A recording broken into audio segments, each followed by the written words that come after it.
বিশ্বকাপ বিজয়ী ক্ৰিকেটাৰ উমা চেত্ৰীৰ বাসগৃহত উপস্থিত সাংসদ ৰামেশ্বৰ তেলী খেলুৱৈগৰাকীৰ বোকাখাটৰ কান্তুলমাৰী গাঁওখনত পথৰ সুব্যৱস্থাৰ লগতে চৰকাৰী সা সুবিধা প্ৰদানৰ কথা উল্লেখ কৰিলে সাংসদগৰাকীয়ে আৰু এই সন্দৰ্ভত জিলা প্ৰশাসনৰে আলোচনা কৰিব বুলি মন্তব্য প্ৰকাশ কৰিলে।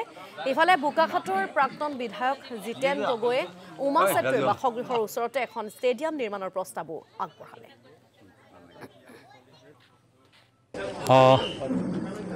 নিশ্চয় তেওঁৰ ঘৰলৈ মই কেতিয়াও অহা নাই বা এখন গাঁৱলৈ অহা নাছিলোঁ।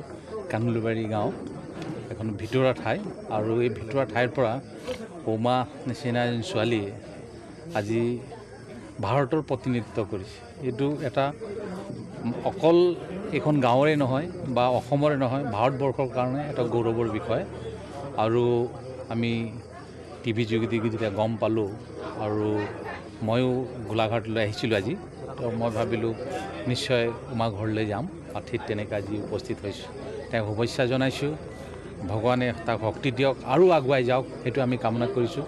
আজি এদিন আগতে প্ৰধানমন্ত্ৰীৰ লগত তেওঁলোকৰ এটা সাক্ষাৎকাৰো দেখিছিলোঁ আৰু নিশ্চয় এনেকুৱা এখন গাঁৱৰ পৰা গৈ যিটো পৰিশ্ৰম কৰিছে তেওঁ, আজি গোটেই ভাৰতবৰ্ষৰ মানুহে চিনি পাইছে উমাক আৰু এইটো এটা ডাঙৰ গৌৰৱৰ কথা।